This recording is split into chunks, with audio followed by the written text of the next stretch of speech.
You want to grow your consulting business from 6 figures to 7 figures. In this video, I'm going to break down some of the principles and steps that you can take to help you to go from 6 figures to 7 figures in your consulting business. All right, so this is the low-hanging fruit, and it is to simply increase your fees. There's different ways to do this, but I've seen multiple times with clients that we worked with at Consulting Success, especially in our Clarity Coaching program. People come in, they're doing well, but one of the things that's holding them back is that they haven't increased their fees for some time. And that might be because you have fear around increasing your fees. You're worried about, will you lose business? Will people say no to you? But in almost all cases, when done thoughtfully, when you have the right approach and you apply the most effective forms of shifting and increasing your fees, it can be pulled off very, very effectively and lead to increasing your fees. Well, let me give you 2 things that you can do here specifically to help you to increase your fees. The first is to shift from focusing on outputs and deliverables and instead focus much more on outcomes, values, and results. What do I mean? I see many consultants who will put forward proposals or even have conversations with buyers, and the language that they use is all about what they are going to do. For example, they talk about their methodology, they talk about a workshop, they talk about creating a report, they talk about a set of interviews they're gonna do, different people they're going to maybe speak to, surveys they're going to conduct. These are all outputs or deliverables, right? Something that you are going to give to the buyer, right? Something the buyer will receive. But no buyer generally, in most cases, wakes up thinking, oh, I just can't wait to see the survey, or I just can't wait to have a bunch of interviews done. What they're excited about is what they will receive from the survey or from the interviews or from the workshop, meaning how does it make them, their team, right, their organization, their community stakeholders better off? What is the actual outcome? What is the value for them? What results will they see as a result of you doing whatever it is that you do in your consulting work? So of course, make sure that you still talk about what you are going to do, but don't forget to talk about what that means and what that will give to the buyer, right, to your client. So think value, think outcome, think results. The second thing is, and this is a really key way to increase your fees and to grow your business from 6 to 7 figures, is that most people overcomplicate building and growing a consulting business. They believe they need to have multiple different services. They need to solve tons of different problems. In essence, they try and apply a generalist mindset. And my belief and observation of why this is the case over 20 plus years of building my own consulting businesses, and now through Consulting Success, about 15 years working with thousands of consultants, coaching them and training them and helping to grow their consulting businesses from 6 to 7 figures. This belief, and I'd say misunderstanding, comes from focusing on those that are, call it, more or better known, or just those that are a little bit louder in the marketplace. And what I mean by that is that there are some people out there who have been around for quite some time, and because of that, they talk about the success that they have seen. The problem and challenge with that is that the success that they are seeing today, in most cases, is not the essence or not the direct kind of path that got them or where they started. I'll give you an example. Take McKinsey, take LEK, take BCG, take Accenture, take even 1% or 0.5% of the total consultants around the world. And you will find that many of these people approach growing their consulting business as a generalist. So if we think about, for example, LEK Consulting, started by Richard Koch and a few other partners, which I don't know their names, they started off, right? If you look, or I should say, if you go to their website today, you will see that they do everything under the sun, right? It's kind of all capabilities, lots of different use cases, lots of problems that they solve. And you'll see the same thing with McKinsey. You'll see the same with a whole bunch of people. But the problem is that's not how they started off. They didn't actually start their consulting business offering all things to all people. They started by having a very focused initial offering. And in the case of LEK,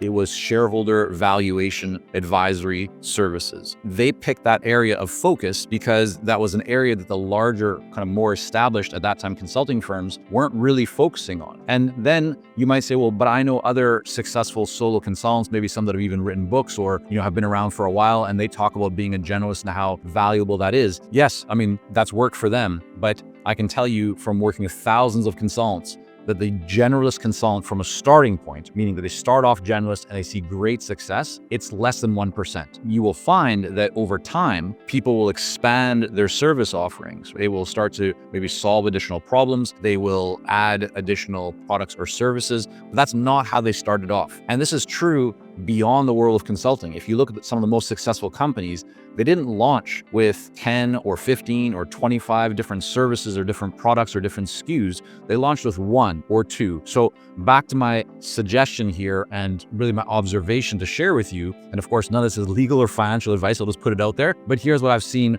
work exceptionally well, and that is to get very clear about solving one specific problem and be the best at it. That's all you need to get to 7 figures, right? To have $1 million plus consulting business, you don't need to solve 13 problems. You don't need to have 5 or 6 different offerings. You don't need 10 different products, and you don't need 3 to 5 different types of clients and markets or industries that you serve. Find one problem that is a real challenge, a real pain point that your ideal clients want to solve, that they value solving, and make sure that that aligns with what you are world class at. That will allow you to increase your fees because you will be seen as a specialist. Everyone knows, right? The market understands that specialists, that experts charge more than generalists. So figure out what you can really specialize in, what one problem can you solve, and can you be world class at delivering the solution to. Now, the second principle and an approach that you can take, and kind of step that you can take here, is to build a partner ecosystem. Now, what do I mean by partner ecosystem? If you think about all the different companies and all the different people that your ideal clients work with that touch your ideal client, those are potential partners.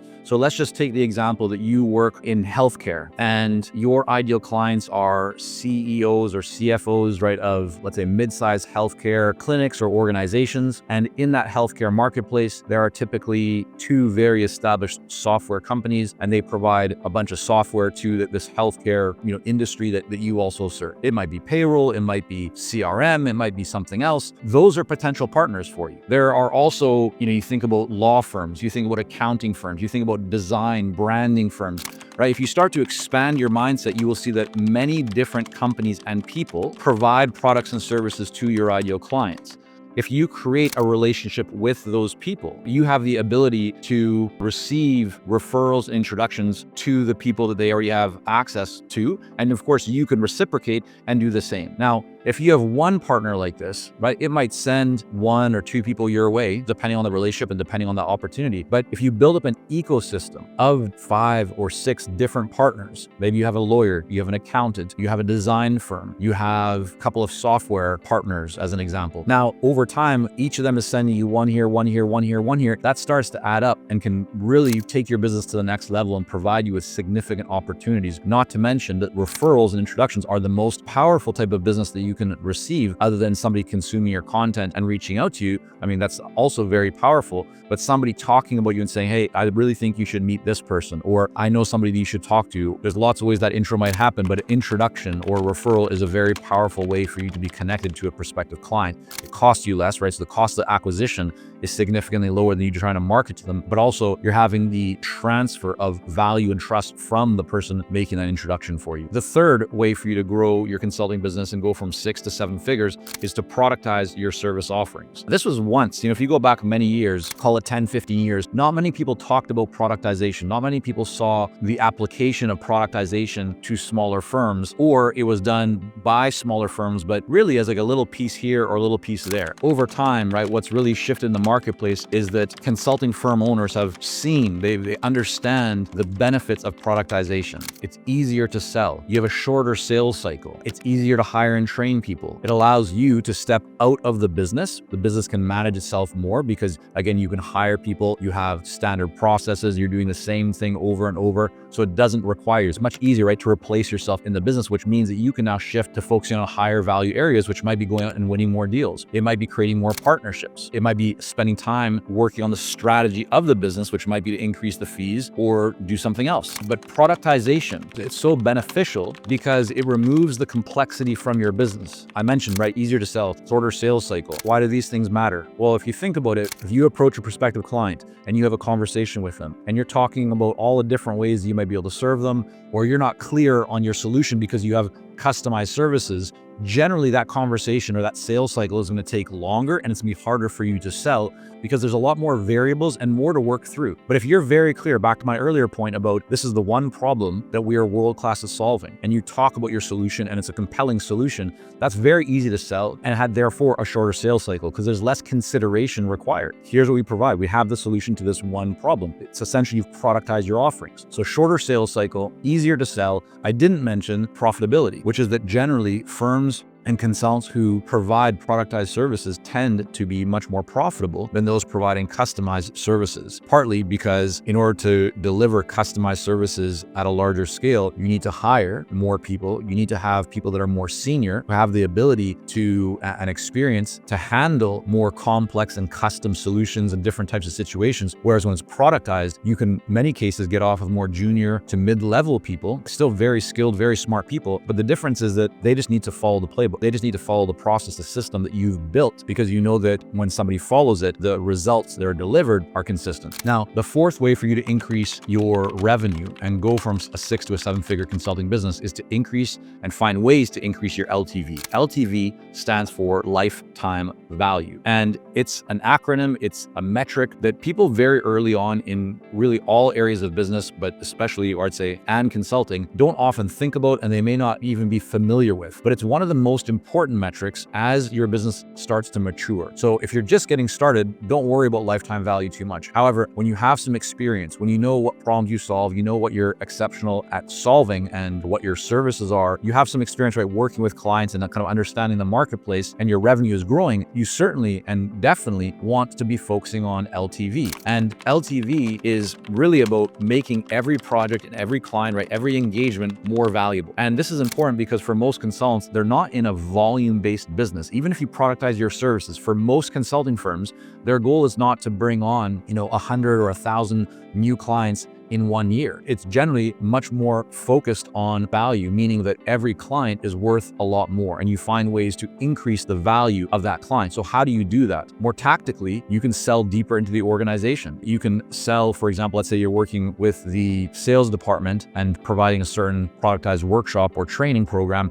You could provide that same workshop and training program, maybe with slight modifications, to the operations department or to a certain group of leadership. Or you might sell deeper into the organization by providing that same product or service to another geographic location. So a different or even same department in a different city or different country that is connected to that company. Or you can increase your lifetime value by thinking through additional products or services you have not initially provided, but do provide significant value for your clients, and therefore offering those products or services to them, creating more value for them and creating more compensation for you. So think about what other products or services that you can offer. And what you can also think about on the back of this, and this is not maybe talked about as much, and there's a place for it. Some people are more comfortable doing it than others, but it's certainly an opportunity, so I will mention it. And that is that you can connect your clients to other people who provide a product or service that you do not want to be in the business of providing. It's not your skill set, but it adds value for your client base, and you get some sort of a referral fee or a partner fee from that. A very standard example of this would be that you're working with an organization, and that organization needs access to a certain technology or software, and you introduce them to that software vendor, and you get a commission or a referral fee or a partner fee from that introduction. There's a lot of variations on that topic. If you're interested in learning more about that, just put a note in the comments or reach out and get in touch, and we can certainly guide you in the right direction or guide you to some additional resources on that, or I'll make another video or a podcast episode on the Consulting Success Podcast to talk more about that. But that's another way that you can generate more revenue and grow your business. So the big theme here, right, number 4 is find ways to increase lifetime value. And then the 5th is that you must build your pipeline. We had a client in the Clarity Coaching Program just yesterday who actually posted into our coaching advisory board, which is a place that all of our clients in the Clarity Coaching Program have access to 24/7. They can upload proposals, marketing materials, emails, ask questions about client situations, get feedback on their websites or on their productized offers, really anything to help them to grow their consulting business. And this consultant said, hey, I'm doing really well. I'm a solid 6-figure consultant right now. It's just me, but I want to start growing and scaling. However, I'm booked pretty solid for the next several months. What should I do? How should I handle the situation? Because I want to continue growing, but I'm pretty much at capacity. And what I shared, I've seen this so many times over the years, and it becomes quite common, right? The more successful and established you become. And that is that you take your foot off the pedal, meaning that you stop doing the things that got you to where you are. You become so busy working in the business, delivering on client projects, you're at capacity or feeling just really busy that way. And so you stop doing the business development, you stop doing the marketing, you stop doing the sales, you stop doing the things that essentially got you to where you are, but it doesn't feel like it at that time because you think, I'm so busy, I'm booked out for the next several months. There's no need to work on my marketing and to build my pipeline. And that is completely wrong, because inevitably what happens is the projects that you thought were quote unquote guaranteed for the next quarter, one of them or two of them all of a sudden gets delayed, paused, or gets dropped. The pipeline that you thought, all the opportunities or what you had built doesn't turn out the way that you expected. And this is why you always want to be working strategically to build your pipeline. You need to have a system in place to generate leads consistently. And this might be through developing content, speaking, writing, ads, building a partner ecosystem. There's lots of different ways to generate leads consistently. And this is one of the things that we help our clients do inside the Clarity Coaching program. So if you're interested in learning more about that, if you'd like to have a system that allows you to build your pipeline, generate a lot more high quality leads so you can have more conversations, click on the link below this video here or go to consultingsuccess.com and click on coaching to find out more. But I say this because it's incredibly important. Even if you are feeling that you are at capacity, you need to always be working on building your pipeline. You may not need to spend as much time as you did in the early days to build your pipeline, but you need to make sure that you're applying some, pressure on that gas pedal, if you will, to bring in more opportunities and create a robust pipeline. Especially if you want to go from 6 to 7 figures and beyond, you need to make sure that marketing, the business development, the sales is a function that is always operating inside of your business. It should not take a break. The amount of time, energy, resource you put into it might vary depending on the trajectory of your business, the goals of your business, the stage of your business, but there should always be activity in that department, because what you are seeing in your business today, right? What you've created, the results that you are observing in your business today are not the result of what you did yesterday. And they're not the result necessarily of what you did or what you're going to do tomorrow. They're the result of what you did 30, 60, 90, 120 days ago. And in some cases, even longer back than that. Your efforts compound over time. And so if you all of a sudden stop doing the things that got you to where you are, or if you're not even doing the things that you need to do to get to that next level, that's going to hold you back from significant growth. So make sure that you have a growth system for your consulting business and that you're working it consistently. All right, there you have it. 5 ways for you to take your consulting business from 6 to 7 figures. Yes, there's lots more, many different ways in addition to these 5 that you can use to grow your business significantly. Whether you are solo consultant at 6 figures or you have a small firm and you're maybe even at 7 figures or beyond. If you want more information, if you want resources, if you want guidance, strategic coaching, and a plan to take your business to that next level, reach out to us, click on the link below this video or go to consultingsuccess.com, click on coaching. Have a great day.